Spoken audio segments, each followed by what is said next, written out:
Good morning, everyone. It is 11:05, so we'll still have some people probably joining in, but we are going to begin this info session for the Communications Capacity Building Lead Request for Proposals. Again, a reminder that this is being recorded. And we would like to start out this info session with a land acknowledgement. We are gathered today virtually on the ancestral land of the first people of Seattle, the Duwamish people. And we honor with gratitude the land itself and the Duwamish tribe and all of the Native people who call King County home. This acknowledgement is just one small step against the erasure of our Native communities and towards building accountable relationships. In addition to the Duwamish, King County is home to the traditional lands of the Muckleshoot, Snoqualmie, and Tulalip tribes and other Coast Salish people. And today, King County is home to a vibrant and diverse community of Indigenous people from across North America and beyond. And I also want to start out with an acknowledgement that we are living in really extraordinary times that are very challenging and stressful. And I think for many, including myself, this has been a trying week on top of a trying month, on top of a trying year. So just want to acknowledge that reality that we're living and working under a pandemic and the continued social and economic impacts of COVID-19, as well as social uprising against the racist violence that's happening across our country. And it's very stressful. And this really connects to the work of this RFP in some ways. The work of our community partners is challenging and hard to create better health and well-being in communities across King County in the best of times. And this is not the best of times. This is a really challenging time for our community partners as they respond to the needs of their communities. And this RFP is really to help them manage and grow and strengthen their communications capacity to do the hard work that they're doing. So our agenda today, I'm going to introduce myself and my colleagues. We're going to go over some Zoom technology tips. We will introduce and talk a little bit about communities of opportunity, as well as the CEO Learning Community Strategy, and then get into the Communications Capacity Building Lead RFP itself and application process. And at the end, we'll have room for questions. Again, continue to put any questions you have in the chat box, and we will turn to them at the end of this session. And then we will also leave the Zoom line open. We will stop recording, but leave it open because, you know, while we're in this virtual space now, we found that info sessions in the before COVID times, it was really helpful to have some space for relationship building and networking of those who were participating. So we will try to provide some space in this now virtual world for that as well. And again, I'll introduce myself. My name is Whitney Johnson, and I support CEO's communications and work on some special projects. And I will now open it up to my King County colleagues and CEO colleagues to introduce themselves as well. Welcome, everybody. My name is Kalayaan Domingo, and I'm a staff member with Communities of Opportunity, and I am the lead for our learning community strategy. I work closely with Whitney, and I'll be working with this position as well, connecting them to our other capacity building work that we do through Communities Rise, that works on capacity building for our organizations, our leadership, and really building strong partnerships. And you'll see me cut in and out with my video potentially because I have my two little boys at home and they sometimes beat me. So grateful that Whitney's actually presenting right now. Thanks for joining us. And hi, my name is Chris Diabro. I'm a contract specialist for Public Health, Seattle King County. I support contracts from the Best Starts for Kids levy and support communities of opportunity. Thank you. Thank you, Chris and Kai. So some Zoom technology tips. Thank you again, everyone who is signing in with their name, pronouns, and organization. If you have a question, again, feel free to raise your hand. There should be the hand raise sort of emoji function at the bottom of your Zoom where those options are, as well as any questions or comments or tech needs during the meeting that come up, please use the chat box for those. And while we will unmute at the end towards the Q&A session, please keep your phone or headset muted until then. We should have closed captions available as well. So that should be an option at again, on your Zoom toolbar. If you click closed caption and then show subtitles.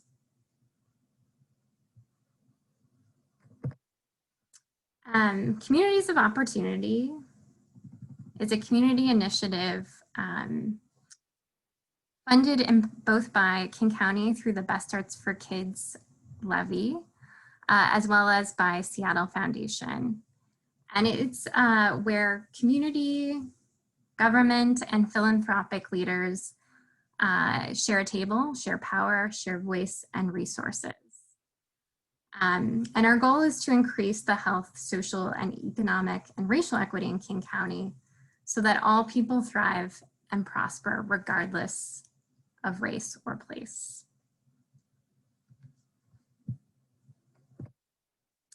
And we have 4 priority areas in which we do this work.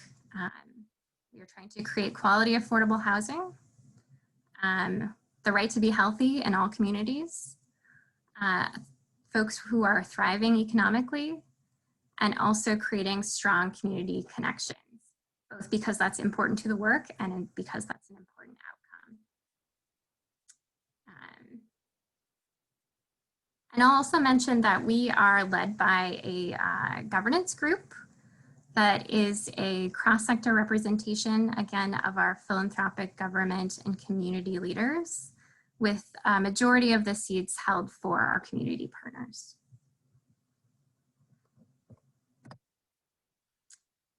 We do this work in 3 strategies, through our place-based and cultural communities, our policy and systems change strategy, and our learning community strategy, which we will talk about a little bit more. And some background on our place-based and cultural communities. This work started in 2015 with 3 place-based communities in the Rainier Valley, White Center, and SeaTac and Tukwila, and expanded in 2018 to focus on the urban Native community, the Latinx community of Vashon Island, the transgender and gender nonconforming community through a partnership with TEAC, and communities in Kent, Seattle Central District, and the Snoqualmie Valley.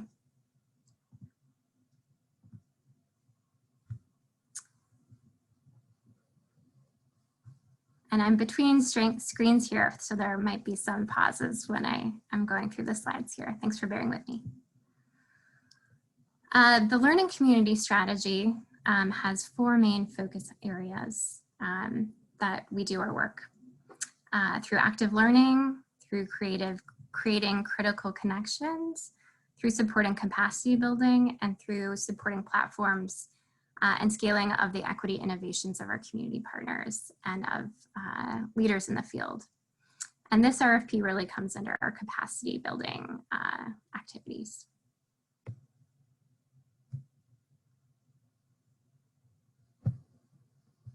Some examples of activities that have happened under the learning community model. We've had 2 learning circles, the Community Real Estate and Stewardship Team, or CREST. Economic Development Now, we have launched a commercial affordability pilot project that's working on new models and tools to support commercial affordability and stability in communities in King County. In partnership with City of Seattle's Equitable Development Initiative, we supported the Equitable Development Summit last year and a meta cohort of folks who are working in that space. We have a speaker series co-design that we will be doing. The RFP is open for that now. And we've had many capacity building workshops and activities on remote management in this COVID-19 digital space, on online digital communications, a coaching series that responded to this moment to reflect and strategize to move forward in an uncertain future. Data and evaluation workshops through a partnership with Communities Count, as well as work on conflict transformation. Again, this details some of the work of our learning community. And we've been really grateful to partner with some really excellent consultants as part of this work, from Resource Media to Wendy Watanabe and Sarah Tran.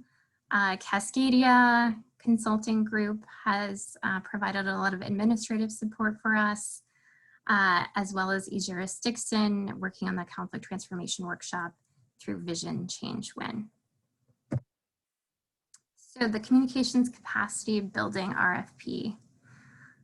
This RFP is a solicitation, again, for an organization or individual consultant to create and coordinate a learning and TA series for CEO community partners to develop and strengthen communication skills and strategies. The learning series may include activities that are progressively designed to build on one another, in addition to or standalone events and activities. You may subcontract facilitation and content curricula, depending on the design or your proposal. That is also fine. But this is really the communications capacity building lead will lead on the planning, coordination, and documentation of this series of activities.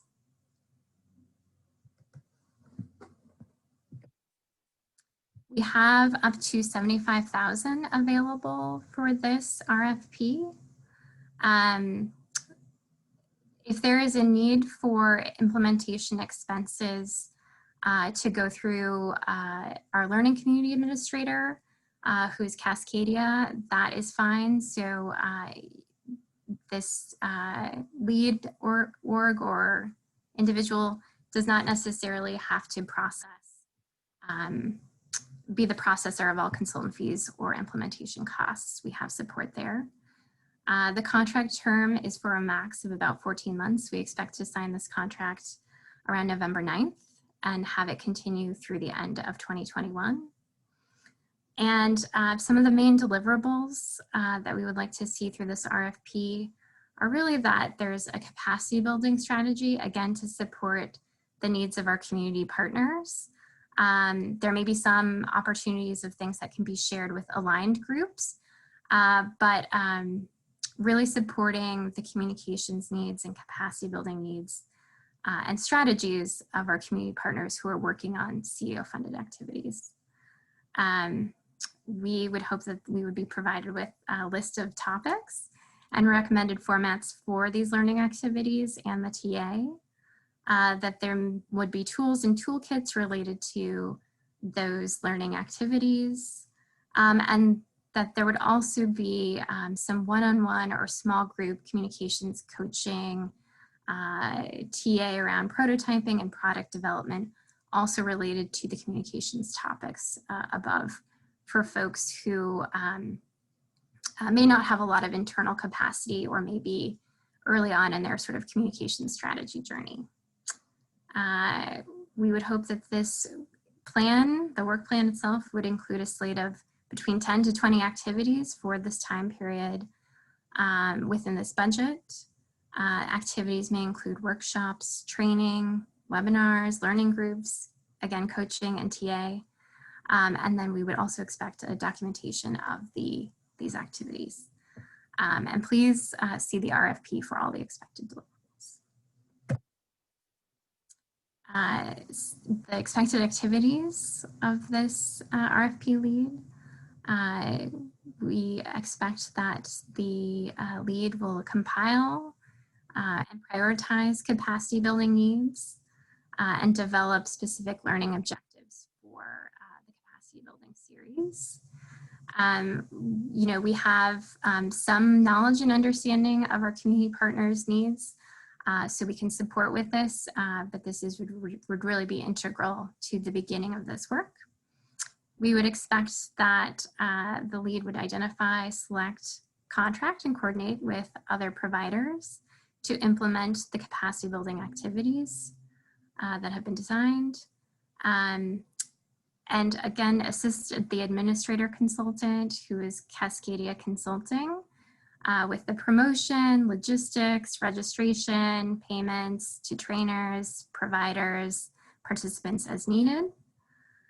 Document, compile, retain, and share findings from these activities with partners and some of the key learnings that may have occurred. We have, again, several other learning community capacity building consultants. So we expect that this person will be in conversation with them around the learning community objectives as a whole, so that we're coordinating on activities and events, as well as some of the lessons that have been learned and opportunities for collaboration. And we expect that this person will meet with CO staff to design and implement these activities, and also potentially participate in evaluation activities as requested by CO's evaluation team.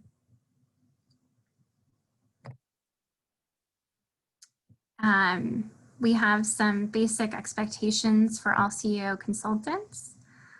We expect that the RFP lead will engage with community members, including our CEO funded partners and aligned organizations. Again, facilitate meetings and events consistent with CO values and principles, and operate in a way that ensures an anti-racist, culturally relevant, and equitable learning environment. We expect that you will maintain all work products and provide copies to CO King County. Again, participate in evaluation activities as necessary, and meet and consult regularly with CO staff and our collaborative consultant team as we are building for sort of a shared learning community set of activities. And as part of this, we will hold a one-day team building workshop with all of our learning community consultants to talk about CO in depth and our future vision of the work. Eligibility. Individuals, organizations that are nonprofit, private, public corporations, or teams with demonstrated expertise to perform the scope of the work. Again, the contract will be awarded to one entity, but you may have subcontracted portions of your scope of work. Submission requirements. So I'll emphasize a big one here. Applications really must be submitted no later than 2 p.m. on October 8th, the due date. We really cannot accept late submissions. And we encourage you to submit it well before 2 p.m. if possible, in case there are any technology issues or things. You will receive acknowledgement of a submission through our procurement office when you do submit. I will also emphasize that the cover sheet must be signed. There are 2 attachments that you'll see in the procurement website: the budget template or resume or CV of the project lead. This is just for the project lead, who the contract awardee will be. We don't need a resume or CV of all of the partners. We hope that in the narrative you would be explaining why you're partnering and the strengths of those partners as well, but we do not need a resume or CV of anyone besides the project lead. And please, the narrative, it only needs to be 5 pages, which we think should be enough detail to explain the strategies, approaches, and activities that you're proposing.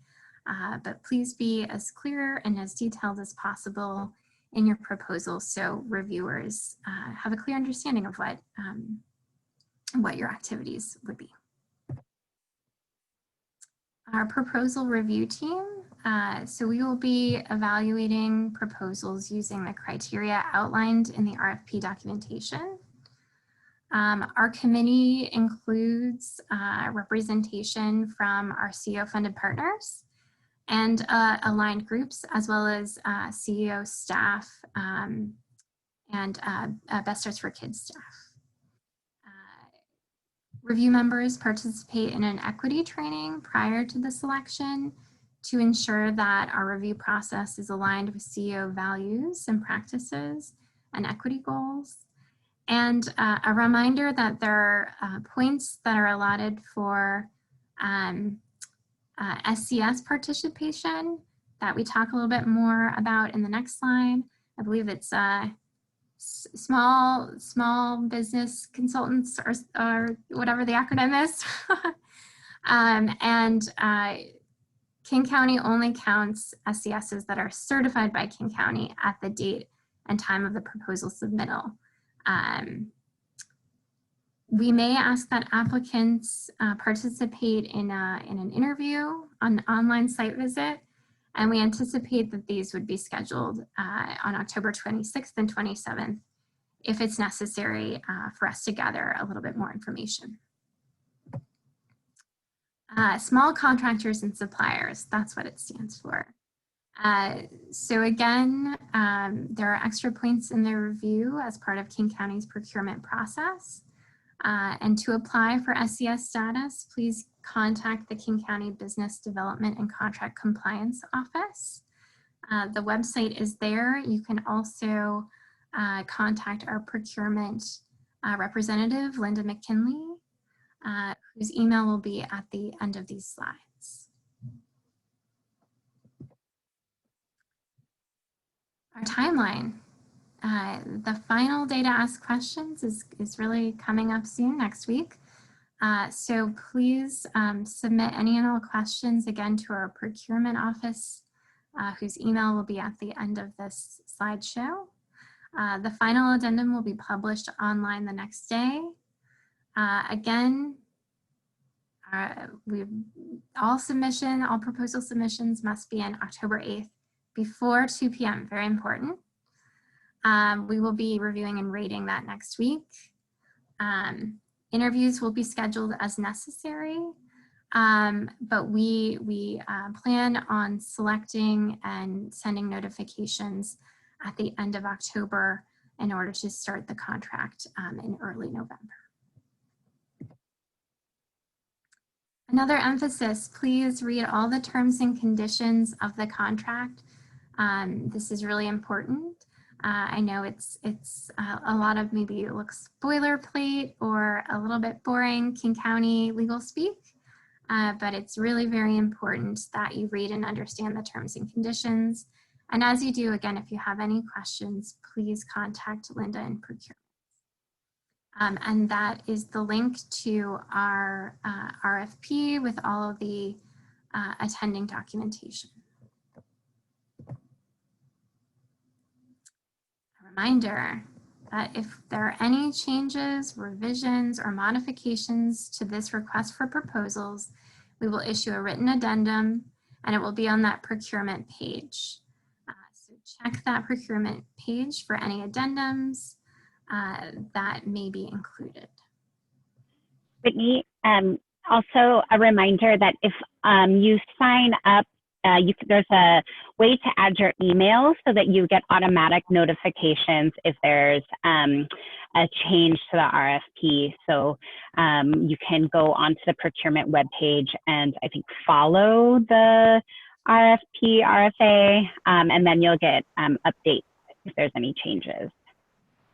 Hey, Kai, I'll just add to that. It's a holders list. So you'll see a place on that page that will say view a list of holders, and there's a mechanism by which you can join the list of holders for that solicitation.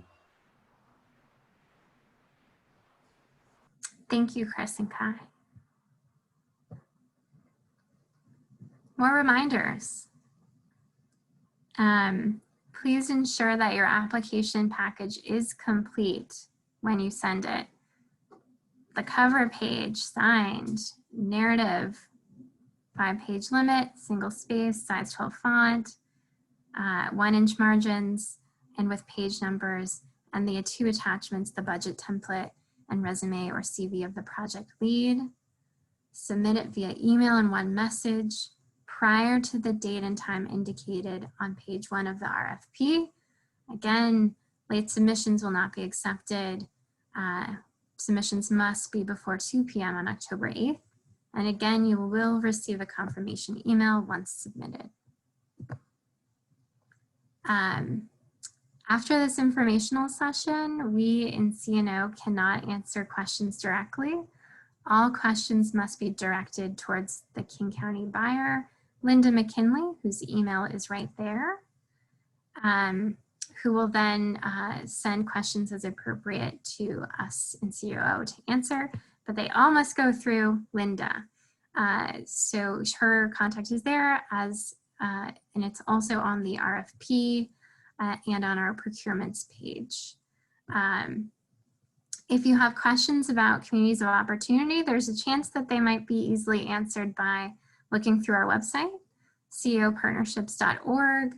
We have a list of our currently and past funded CO funded partners, as well as our governance group members, and information on our other requests for proposals that have been out this year, as well as a lot of our learning community work and the work of our partners.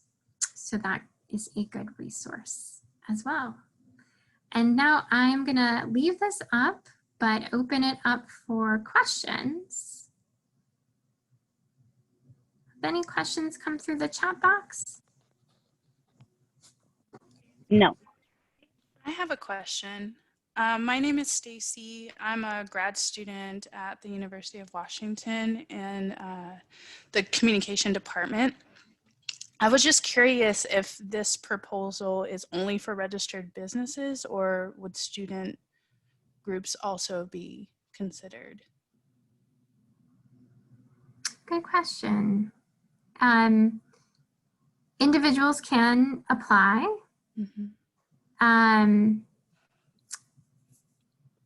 So I don't see why, a student group, that would be fine. Chris, correct me if I'm wrong, if there's any special contractual or legal issues with that. No, I don't see an issue. I'm flipping through the proposal to get to the eligibility section, but assuming it says that individuals themselves can apply, as long as the other requirements of the RFP could be met, including insurance, we can contract with individuals, yes. Wonderful. Okay, and then I just had one other follow-up question, more easier in terms of a question is, the application notes a sealed PDF. What exactly does that mean? So this would have been a good question for the King County buyer. So unfortunately, Linda wasn't able to make this particular RFP, but what I think that's referring to is the process pre-COVID-19, where we actually had physical documents going in, and it would have to be in a sealed format and it would be opened. I will say on her behalf, if it's a PDF and it's emailed, I think that will be satisfactory. I have not heard anything different. And if that's not the case, we will clarify that in an addenda to the RFP. Thank you for clarifying. That's all my questions. Thank you. No problem. And yes, individuals who can apply as long as they meet all the criteria, and certificate of insurance is one of them.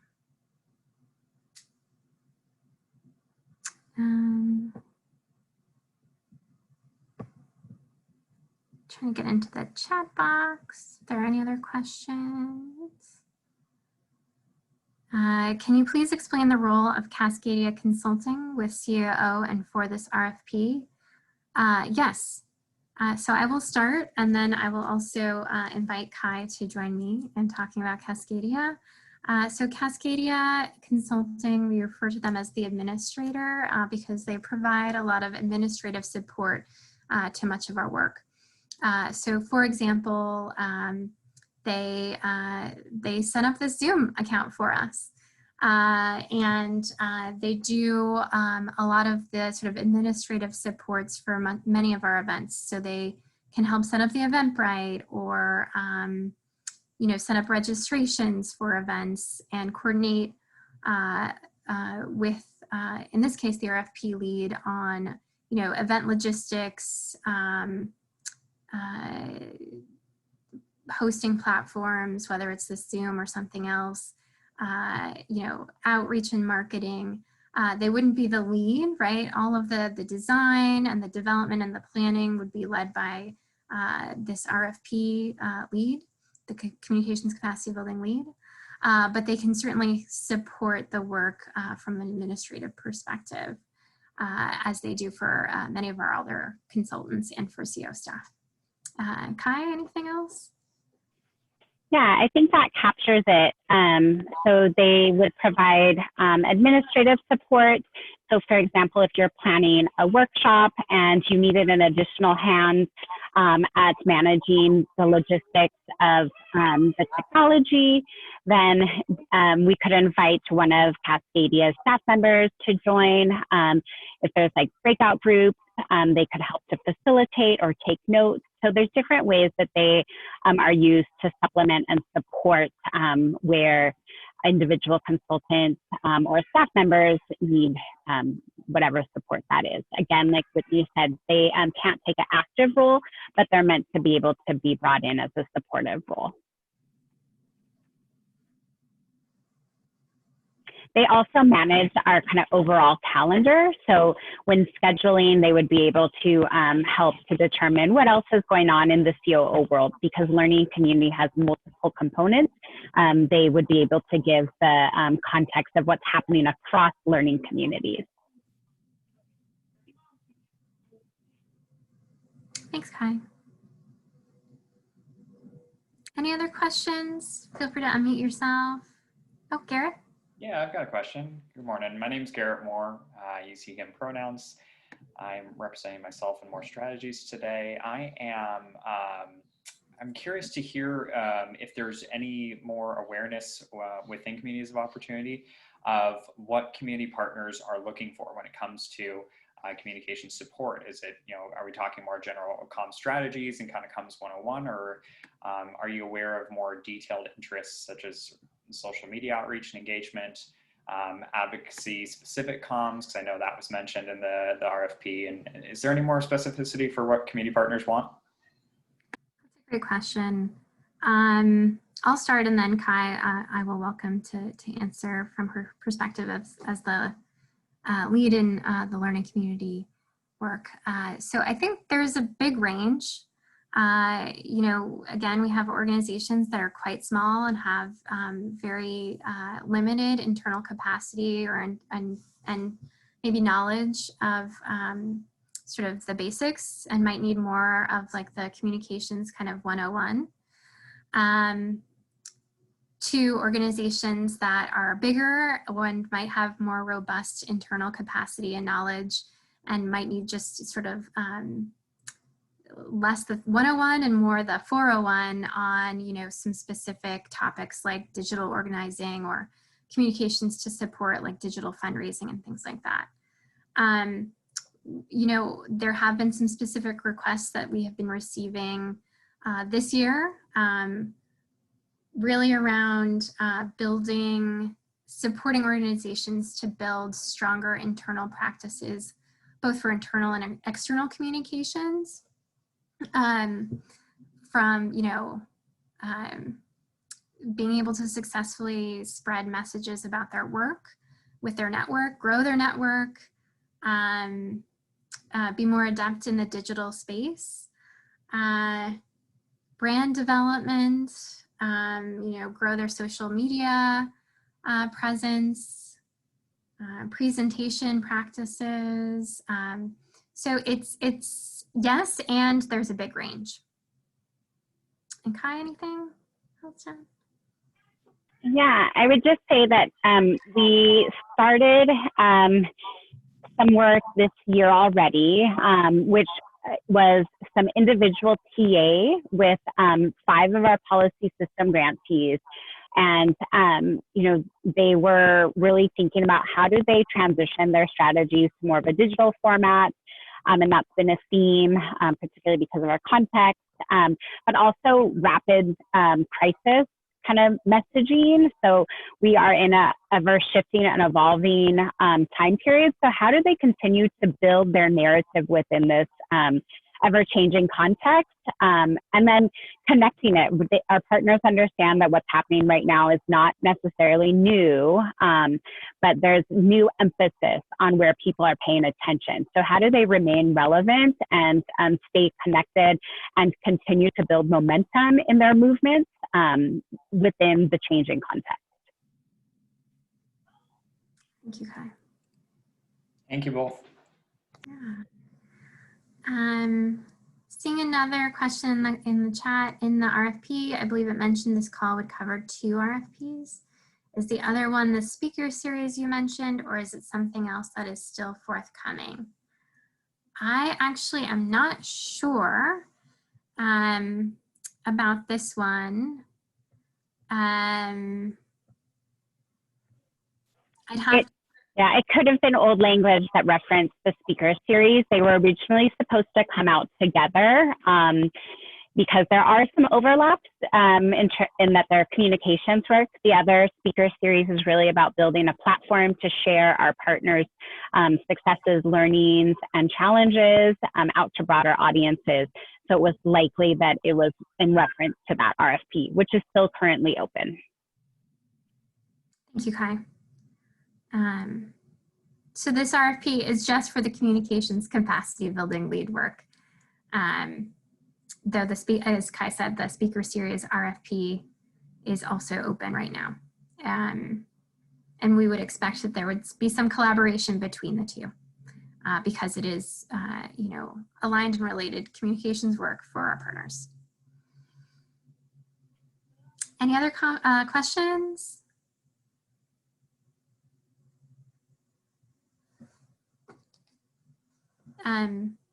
We will again leave this Zoom line open.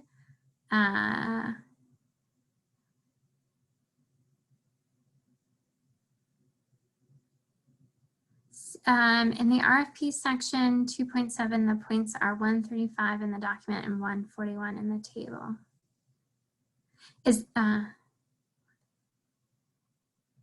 Oh, thank you. The points from the review. Okay, thank you. That we will check that inconsistency and correct it in an addendum. Thank you for pointing that out.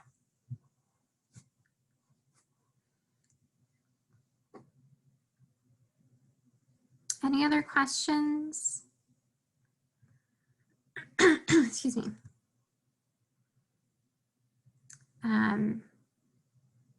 Again, as you're working through things, if questions do come up, please email Linda and we will respond as quickly as possible as those questions come in. If there are no other questions, I will end the recording, but we will leave the Zoom line on just for relationship building and networking if folks want to connect in that way. No pressure.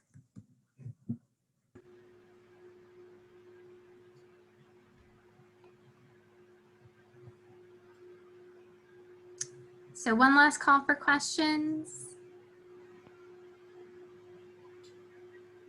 Okay, thank you again, everyone, for joining us today. Really appreciate all of your time and your questions, and I will now end the recording.